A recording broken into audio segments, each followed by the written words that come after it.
So in my last post, I rode around the city on my bicycle, taking pictures of anything that seemed to pose the question, who would make this thing?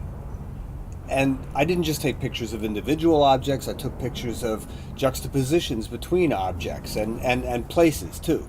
It was amazing to me what you could find, by just looking this way or looking that way or riding your bike around the corner. The different worlds that you could find there and what they seem to mean.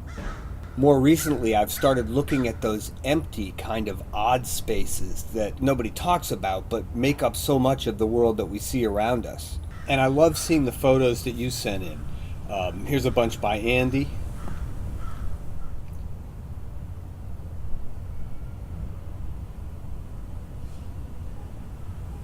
And one by Roni.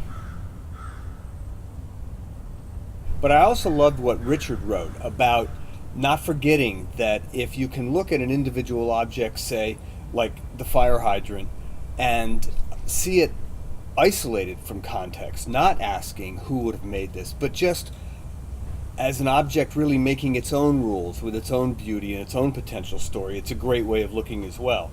Looking at the world like a visual anthropologist is a very specific use of looking at the world and doesn't serve all purposes well.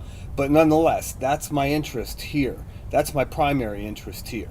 So I'm going to leave this thread open on this site, and I'm going to say, tell your friends about it and have them send in images that we can make a collection of.